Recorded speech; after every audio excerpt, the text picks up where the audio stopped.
Jail Road police Thane Solapur शहर येथे दिनांक 23 नोव्हेंबर 2025 रोजी एका उघड्या घरातून 2 तोळे वजनाचे सोने व रोख रक्कम असा एकूण 3 लाख रुपयांचा मुद्देमाल चोरीला गेल्याबाबत गुन्हा दाखल करण्यात आला आहे। सदरचा गुन्हा तात्काळ उघडकीस आणणेकामी गुन्हे प्रकटीकरण पथक प्रमुख सहाय्यक पोलीस निरीक्षक संदीप पाटील आणि गुन्हे प्रकटीकरण पथकातील अंमलदार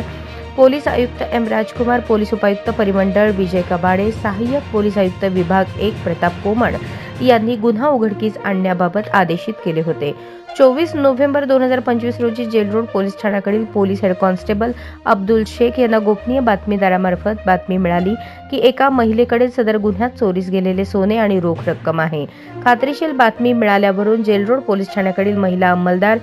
महिला police head constable Anuradha Guttikonda यांच्या मार्फत महिला नामे आसमा परवीन आरिफ वय 40 राहणार शास्त्री नगर सोलापूर हिला पोलीस ठाण्यात बोलावून चौकशी केली असता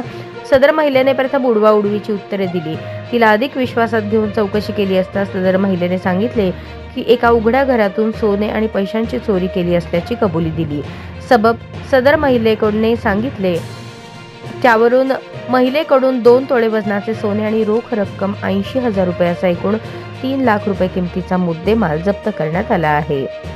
सदरबाबत जेलरोड पोलीस ठाणे BNS कलम 305 प्रमाणे गुन्हा अवघ्या 24 तासाच्या आत उघडकीस आणण्यात पोलिसांना यश प्राप्त झाले। ही कामगिरी एम राजकुमार, पोलीस आयुक्त सोलापूर शहर, पोलीस उपायुक्त परिमंडळ विजय कबाडे, सहाय्यक पोलीस आयुक्त विभाग 1 प्रताप कोमण सोलापूर शहर यांच्या मार्गदर्शनाखाली वरिष्ठ पोलीस निरीक्षक शिवाजी राऊत,